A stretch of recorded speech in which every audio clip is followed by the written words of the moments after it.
ನೀವು ಎಷ್ಟಕ್ಕೆ ಬಂದಿರಿ ಪರ? 9:30 ಬಂದಿರಿ. ಡಾಕ್ಟ್ರ್ ಇಲ್ರಿ? ಎಂಟಕ್ಕೆ ಬರ್ತಾರೆ ಯಾರು? ಟೈಮಿಂಗ್ 9 ಎಲ್ಲ ಅಧಿಕಾರಿಗಳು ಅದನ್ನು ಗಮನಿಸಿ ಇಲ್ಲಿ ಬರುವಂಥ ಆರೋಗ್ಯ ರೋಗಿಗಳು ಪರದಾಡುವಂಥ ಪರಿಸ್ಥಿತಿ ನಿರ್ಮಾಣ ಆಗಿದೆ. ಇದನ್ನು ಕೇಳೋರು ಯಾರೂ ಇಲ್ಲ. ನೀವು ಎಷ್ಟಕ್ಕೆ ಬಂದಿರಿ ಮತ್ತೆ? 9ಕ್ಕೆ ಬಂದಿರಿ. ಮತ್ತು ಡಾಕ್ಟ್ರ್ ಇಲ್ರಿ? ಕನ್ನೂರು ಗ್ರಾಮದ CHC ನೀವು 7:30ಗೆ ಬಂದಿರಿ. ಮುಂಜಾನೆ ಹೊರತನ ಯಾರಿದ್ರಿ? ಸರ್ ಒಂದು ನಿಮಿಷ ಎಷ್ಟಾಗಿದೆ ಸರ್ ಟೈಮ್? 10:15. ನೀವು ಎಂಟಕ್ಕೆ ಬಂದಿರಿ ಎಲ್ಲರೂ? ಮುಂಜಾನೆ 8 ಗಂಟೆ ಬಂದಿರಿ. ಸರ್ ಟೈಮಿಂಗ್ ನಿಮ್ಗೆ ಬರೋದ್ರಿ? ಹಾಂ ಸರ್ ಟೈಮಿಂಗ್ ನಿಮ್ಗೆ ಬರೋದ್ರಿ? ಹಾಂ ಸರ್ ಟೈಮಿಂಗ್ ನಿಮ್ಗೆ ಬರೋದ್ರಿ? ನಿಮ್ಮ ಟೈಮಿಂಗ್ 10 9 ಗಂಟೆ ಎಷ್ಟು ಕಾಮ್ಸ್ ಪ್ರಕಾರ ಬರ್ತೀರಿ. ಮತ್ತು ಇಲ್ಲಿ ಡೆಲಿವರಿ ಪೇಷಂಟ್ ಬಂದ್ರೆ ಅವ್ರು ಏನು ಮಾಡ್ತಾರೆ? ಯಾರು ಇಲ್ಲ ಸರ್. ನೀವು ಮುಂದೆ ಇಲ್ಲಿ ಮುಂದೆ ಹೇಳ್ತೀನಿ ನಮ್ಮ. ಕನ್ನೂರು ಸಮುದಾಯ ಆರೋಗ್ಯ ಕೇಂದ್ರದಲ್ಲಿ ಮೂಲಭೂತ ಸೌಕರ್ಯ ಹಾಗೂ ವೈದ್ಯಕೀಯ ವ್ಯವಸ್ಥೆ ಕುರಿತು ಸಾರ್ವಜನಿಕರಿಂದ ನಿರಂತರವಾಗಿ ಪ್ರಶ್ನೆಗಳು ಕೇಳಿಬರುತ್ತಿದ್ದರೂ ಇದುವರೆಗೆ ಜಿಲ್ಲಾ ಆರೋಗ್ಯ ಮತ್ತು ಕುಟುಂಬ ಕಲ್ಯಾಣಾಧಿಕಾರಿ ಡಾ ಮಲ್ಲನಗೌಡ ಬಿರದಾರ್ ಹಾಗೂ ತಾಲೂಕು ಆರೋಗ್ಯಾಧಿಕಾರಿ ಸಂತೋಷ್ ರೆಡ್ಡಿ ಅವರು ಸೂಕ್ತ ಕ್ರಮ ಕೈಗೊಂಡಿದ್ದಾರೆಯೇ ಎಂಬುದು ಸಾರ್ವಜನಿಕರ ಪ್ರಶ್ನೆಯಾಗಿದೆ. ಸ್ಥಳೀಯ ವೈದ್ಯರನ್ನು ಮೂಲಭೂತ ಸೌಕರ್ಯಗಳ ಬಗ್ಗೆ ಕೇಳಿದರೆ ಮೇಲಾಧಿಕಾರಿಗಳೊಂದಿಗೆ ಮಾತನಾಡಿ ಎಂಬ ಉತ್ತರವೇ ಬರುತ್ತಿದೆ. ಆದರೆ ಮೇಲಾಧಿಕಾರಿಗಳನ್ನು ಸಂಪರ್ಕಿಸಿದರೂ ಸ್ಪಷ್ಟವಾದ ಉತ್ತರ ಅಥವಾ ಸಮಯಬದ್ಧ ಕ್ರಮ ಕಾಣಿಸುತ್ತಿಲ್ಲ ಎಂಬ ಆರೋಪ ಕೇಳಿಬರುತ್ತಿದೆ. ಹಾಗಾದರೆ ಕನ್ನೂರು ಆರೋಗ್ಯ ಕೇಂದ್ರದ ಸಮಸ್ಯೆಗಳಿಗೆ ಜವಾಬ್ದಾರಿ ಹೊರುವ ಅಧಿಕಾರಿ ಯಾರು? ವೈದ್ಯರು, ಸಿಬ್ಬಂದಿ ಮತ್ತು ಮೂಲಭೂತ ಸೌಕರ್ಯಗಳ ಕೊರತೆ ಇದ್ದರೆ ಅದನ್ನು ಸರಿಪಡಿಸುವ ಜವಾಬ್ದಾರಿ ಯಾರದ್ದು? ಯಾವಾಗ ವೈದ್ಯರು ಬರುತ್ತಾರೆ? ಯಾವಾಗ ಸೌಲಭ್ಯ ಕಲ್ಪಿಸುತ್ತೀರಿ? ಯಾವಾಗ ಸಮಸ್ಯೆ ಬಗೆಹರಿಸುತ್ತೀರಿ? ಎಂಬ ಸಾರ್ವಜನಿಕರ ಪ್ರಶ್ನೆಗಳಿಗೆ DHO ಮತ್ತು THO ಅವರು ಸ್ಪಷ್ಟ ಉತ್ತರ ನೀಡಬೇಕು. ಇದು ಕೇವಲ ಒಂದು ಆಸ್ಪತ್ರೆಯ ಸಮಸ್ಯೆಯಲ್ಲ, ಗರ್ಭಿಣಿಯರು ಸೇರಿದಂತೆ ನೂರಾರು ಬಡ ಗ್ರಾಮಸ್ಥರ ಜೀವ ಮತ್ತು ಆರೋಗ್ಯದ ಪ್ರಶ್ನೆಯಾಗಿದೆ. ಆದ್ದರಿಂದ ಸಂಬಂಧಿಸಿದ ಅಧಿಕಾರಿಗಳು ಸ್ಥಳಕ್ಕೆ ಭೇಟಿ ನೀಡಿ ವಾಸ್ತವ ಸ್ಥಿತಿ ಪರಿಶೀಲಿಸಿ ಅಗತ್ಯ ಸೌಲಭ್ಯಗಳನ್ನು ಒದಗಿಸಲು ತಕ್ಷಣ ಕ್ರಮ ಕೈಗೊಳ್ಳಬೇಕು. ನೀವು ಎಷ್ಟಕ್ಕೆ ಬಂದಿರಿ ಪರ? 9:30 ಬಂದಿರಿ. ಈ ಡಾಕ್ಟ್ರ್ ಇಲ್ರಿ? ಎಷ್ಟಕ್ಕೆ ಬರ್ತಾರೆ ಯಾರು? ಮತ್ತು ಟೈಮಿಂಗ್ 9 ಅಲ್ರಿ? 9ರಿಂದ 4 ಅದ. ಇದು OPD.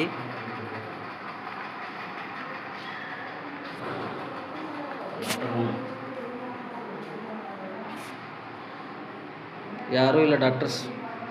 ಇದು ಕನ್ನೂರು ಗ್ರಾಮದ ಸಮುದಾಯ ಆರೋಗ್ಯ ಕೇಂದ್ರದ ಪರಿಸ್ಥಿತಿ. ಇದನ್ನು DHO, THO ಮತ್ತು ಸಮುದಾಯ ಆರೋಗ್ಯ ಕೇಂದ್ರದ ಎಲ್ಲ ಅಧಿಕಾರಿಗಳು ಅದನ್ನು ಗಮನಿಸಬೇಕು. ಇಲ್ಲಿ ಬರುವಂಥ ಆರೋಗ್ಯ ರೋಗಿಗಳು ಪರದಾಡುವಂಥ ಪರಿಸ್ಥಿತಿ ನಿರ್ಮಾಣ ಆಗಿದೆ. ಇದನ್ನು ಕೇಳುವವರು ಯಾರೂ ಇಲ್ಲ. ನೀವು ಎಷ್ಟಕ್ಕೆ ಬಂದಿರಿ ಮತ್ತೆ? 9ಕ್ಕೆ ಬಂದಿರಿ. ಮತ್ತು ಡಾಕ್ಟ್ರ್ ಇಲ್ರಿ? ಏನಂತ ಹೇಳ್ರಿ? ಬಂದೇ ಇಲ್ಲ ತಯಾರಿ. ಡಾಕ್ಟ್ರ್ ಬರ್ತಾನೆ ಕುಂಡ್ರದು. ಏನಾಗ್ಯಾರ ನಿಮ್ಗೆ?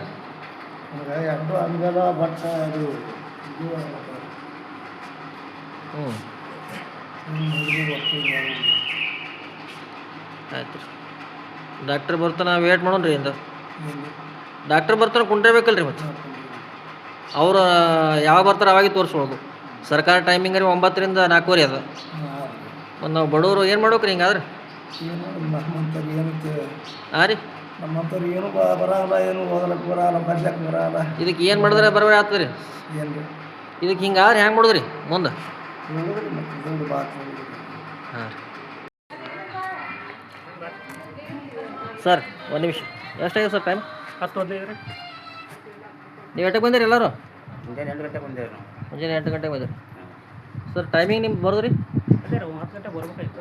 ಹಾಂ ನಿಮ್ಮ ಟೈಮಿಂಗ್ 10 9 ಗಂಟೆ.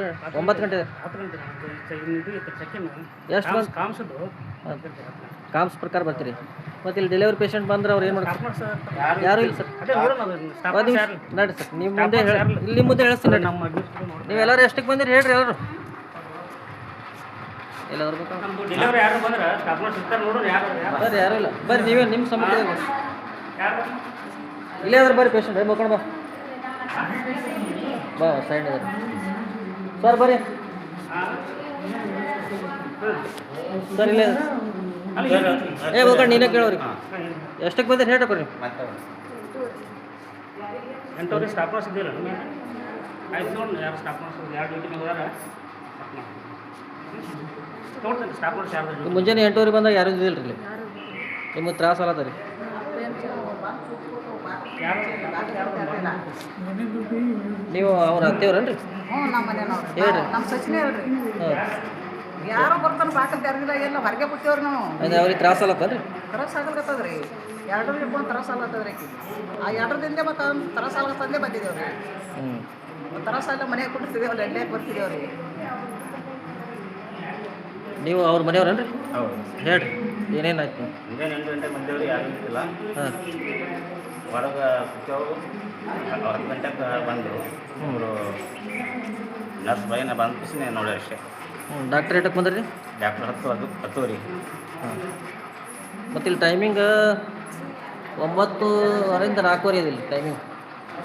ಇದೇ ಹೆಂಗೆ ಸರ್ಕಾರದ ಅಧಿಕಾರಿಗಳು ನೋಡ್ಬೇಕಿದೆ.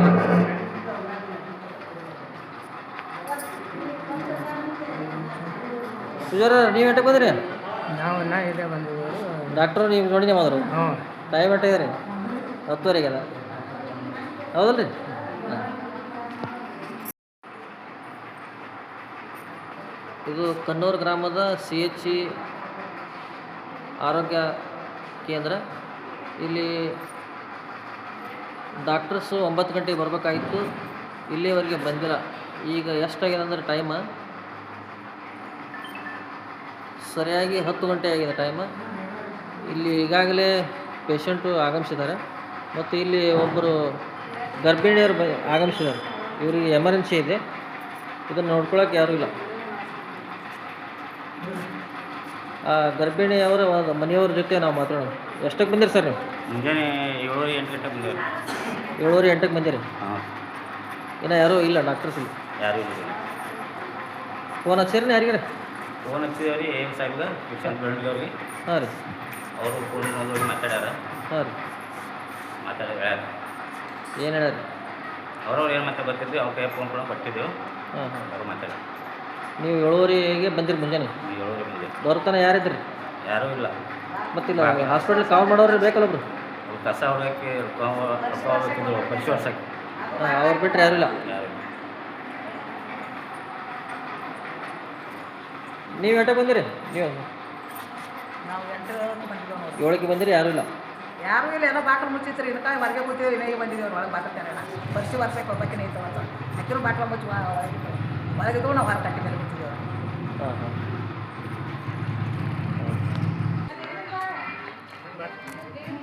ಸರ್ ಒಂದು ನಿಮಿಷ ಎಷ್ಟಾಗಿದೆ ಸರ್ ಟೈಮ್. 10:15 ರೀ. ನೀವು ಎಷ್ಟಕ್ಕೆ ಬಂದಿರಿ ಎಲ್ಲರೂ.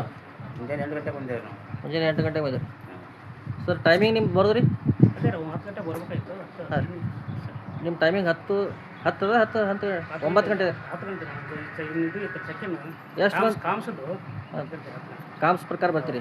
ಮತ್ತು ಇಲ್ಲಿ ಡೆಲಿವರಿ ಪೇಷಂಟ್ ಬಂದ್ರೆ ಅವ್ರು ಏನು ಮಾಡ್ತಾರೆ. ಸ್ಟಾಫ್ ಯಾರೂ ಇಲ್ಲ ಸರ್. ಅದೇ ನೋಡೋಣ ಅದನ್ನ ಸ್ಟಾಫ್ ಒಂದು ನಿಮಿಷ ನಡ್ರಿ ಸರ್. ನಿಮ್ಮ ಮುಂದೆ ಇಲ್ಲಿ ನಿಮ್ಮ ಮುಂದೆ ಹೇಳ್ತೀನಿ ನಡ್ರಿ. ನಮ್ಮ ಅಡ್ಮಿಟ್ ನೋಡಿ ನೀವು ಎಲ್ಲರೂ ಎಷ್ಟಕ್ಕೆ ಬಂದಿರಿ ಹೇಳ್ರಿ ಎಲ್ಲರೂ.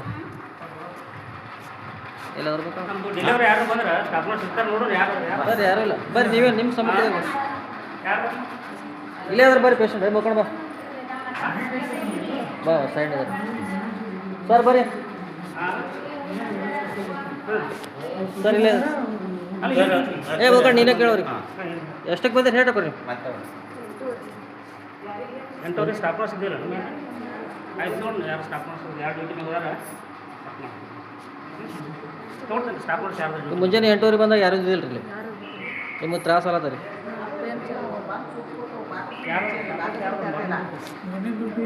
ನೀವು ಅವ್ರ ಅತ್ತೆಯವ್ರೇನ್ರಿ.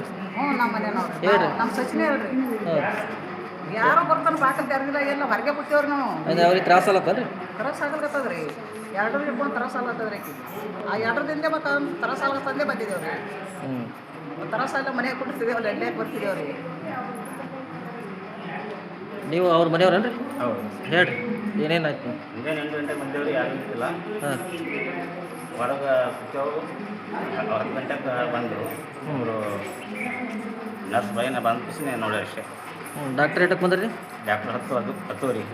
ಹಾಂ ಮತ್ತು ಇಲ್ಲಿ ಟೈಮಿಂಗ್ 9:30ರಿಂದ 4:30 ಇದೆ ಇಲ್ಲಿ ಟೈಮಿಂಗ್. ಇದೇ ಹೆಂಗೆ ಸರ್ಕಾರದ ಅಧಿಕಾರಿಗಳು ನೋಡ್ಬೇಕಿದೆ.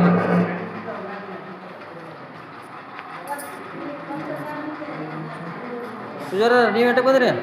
ನಾವು ಇದೇ ಬಂದಿದ್ದೀವಿ. ಡಾಕ್ಟ್ರು ನೀವು ನೋಡಿನೇ ಬಂದರು. ಹ್ಞೂ. ಟೈಮ್ ಎಷ್ಟಾಗಿದೆ ರೀ?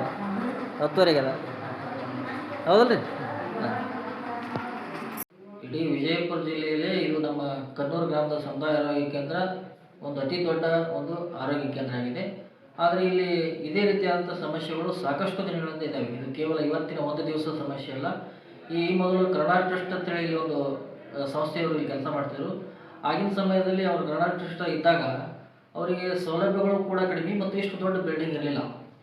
ಆವಾಗ ಕೂಡ ಅವರು ಒಂದು ತಿಂಗಳಿಗೆ 60ರಿಂದ 70 ಇಲ್ಲಿ ಹೆರಿಗೆಯನ್ನು ಮಾಡ್ಕೋತಿದ್ರು ಆಗಿನ ಒಂದು ಕರ್ನಾಟಕ ಟ್ರಸ್ಟ್ನವರು. ಆದರೆ ಈಗ ಸೌಲಭ್ಯಗಳು ಹೆಚ್ಚಾಗಿವೆ ಮತ್ತು ಇಲ್ಲಿ MBBS ಡಾಕ್ಟರ್ಸ್ ಇದ್ದಾರೆ ಮತ್ತು ಒಂದು 10 ಕೋಟಿ ರೂಪಾಯಿ ಬಿಲ್ಡಿಂಗ್ ಆಗಿದೆ. ಆದರೂ ಕೂಡ ಇಲ್ಲಿ ಕೇವಲ 10ರಿಂದ 15 ಡೆಲಿವರಿ ಆಗ್ತಾಯಿದೆ. ಇದಕ್ಕೆ ನಾವು ಸರ್ಕಾರಕ್ಕೆ ಆರೋಪ ಮಾಡೋದಿಲ್ಲ, ಯಾಕಂದರೆ ಸರ್ಕಾರ ಏನು ಸೌಲಭ್ಯ ಕೊಡಬೇಕು ಅವೆಲ್ಲವೂ ಕೂಡ ಕೊಟ್ಟಿದೆ. ಆದರೆ ಇಲ್ಲಿನ ಅಧಿಕಾರಿಗಳು ಇಲ್ಲಿ ಸರಿಯಾಗಿ ಕೆಲಸ ಮಾಡ್ತಿಲ್ಲ. ಅವರಿಗೆ ಇಚ್ಛಾಶಕ್ತಿ ಕೊರತೆ ಇದೆ. ಇಲ್ಲಿ ಕೆಲಸ ಮಾಡಬೇಕು, ಬಡವರನ್ನ ರೋಗಿಗಳನ್ನು ನೋಡಿ ನಾವು ಅವರ ಆರೋಗ್ಯ ಒದಗಿಸ್ಬೇಕಂತೇಳಿ ಇಲ್ಲಿನ ಅಧಿಕಾರಿಗಳು, ಆರೋಗ್ಯ ವೈದ್ಯಾಧಿಕಾರಿಗಳು ಸರಿಯಾದಂಥ ಸೇವೆ ಕೊಡ್ತಾ ಇಲ್ಲ. ಸರ್ಕಾರ ಏನು ಕೊಡಬೇಕಾಗಿತ್ತು, ಬಿಲ್ಡಿಂಗ್ ಕೊಟ್ಟಿದೆ, ಸೌಕರ್ಯಗಳನ್ನು ಕೊಟ್ಟಿದೆ ಮತ್ತು ಡಾಕ್ಟರ್ಸ್ಗಳನ್ನು ಇಲ್ಲಿ ಕೊಟ್ಟಿದ್ದಾರೆ. ಆದರೆ ಇಲ್ಲಿ ಸರಿಯಾಗಿ ಕೆಲಸ ಮಾಡದೇ ಇರೋದ್ರಿಂದ ಈ ಸಮಸ್ಯೆ ಆಗ್ತಾಯಿದೆ. ಯಾಕಂದರೆ ಸರ್ಕಾರನೂ ಕೂಡ ಸ್ವಲ್ಪ ಎಚ್ಚೆತ್ತುಕೊಳ್ಬೇಕು. ಯಾಕಂದರೆ ಈ VBG ರಾಮ್ಜಿ ಒಳಗೆ ಕೇವಲ ಒಂದು ಕುಟುಂಬಕ್ಕೆ 125 ದಿವಸ ಕೆಲಸ ಕೊಡ್ತೀರಿ, ಅದಕ್ಕೆ 382 ರೂಪಾಯಿ ನೀವು ಪೇಮೆಂಟ್ ಕೊಡ್ತೀರಿ. ಅದಕ್ಕೆ 2 ಸಲ GPS ಮಾಡ್ತೀರಿ ನೀವು. ಯಾಕಂದರೆ ಕೂಲಿ ಮಾಡೋರಿಗೆ ಇಲ್ಲಿ ಬರುವಂಥ ಡಾಕ್ಟರ್ಸು ನರ್ಸು ತಿಂಗಳಿಗೆ 1,25,000 ಇವರು ಸಂಬಳ ತೊಗೊಳ್ತಾರೆ. ಇವರಿಗೆ ನೀವು ಏನು ಕಟ್ಟುನಿಟ್ಟಿನ ಕ್ರಮವನ್ನು ತೆಗೆದುಕೊಂಡಿದ್ದೀರಿ? ಕೇವಲ ಬಡವರ ಮೇಲೆ ಅಷ್ಟೇ ನೀವು ಈ ಒಂದು ಕಟ್ಟುನಿಟ್ಟಿನ ಕ್ರಮ ತೊಗೊಂಡ್ರೆ ಹೇಗೆ? ಅದು ಒಂದು ದಿವಸಕ್ಕೆ 382 ರೂಪಾಯಿ ಕೊಡುವಂಥ ಕೂಲಿ ಕಾರ್ಮಿಕರಿಗೆ ಒಂದು ದಿವಸಕ್ಕೆ 2 ಸಲ GPS ತೊಗೊಳ್ತೀರಿ. ಈ 1,50,000 ರೂಪಾಯಿ ಸಂಬಳ ತಗೊಳ್ಳುವಂಥ ಸರ್ಕಾರಿ ಹುದ್ದೆಯಲ್ಲಿರುವಂಥ ಈ ಆಸ್ಪತ್ರೆ, ಇದು ಒಂದು ತುರ್ತು ಸೇವೆ, ಇವರಿಗೆ ನೀವು ಕ್ರಮ ತೆಗೆದುಕೊಂಡಿದ್ದೀರಿ. ಇದಕ್ಕೆ ನಾವು ಸರ್ಕಾರಕ್ಕೆ ಆರೋಪ ಮಾಡೋದಿಲ್ಲ. ಇಲ್ಲಿನ ಮೇಲಾಧಿಕಾರಿಗಳು ವಿಶೇಷವಾದಂಥ ಮುತುವರ್ಜಿ ವಹಿಸಿ ಇನ್ನಾದರೂ ಕೂಡ ಇದನ್ನು ವ್ಯವಸ್ಥೆಯನ್ನು ಸರಿಪಡಿಸಬೇಕಂತೇಳಿ ತಮ್ಮ ಮೂಲಕ ನಾನು ಕೇಳ್ಕೊತಾ ಇದ್ದೀನಿ. ನನ್ನ ಹೆಸರು MS ಸತನಿ, ಗ್ರಾಮ ಪಂಚಾಯತ್ ಸದಸ್ಯರು, ಕನ್ನೂರು.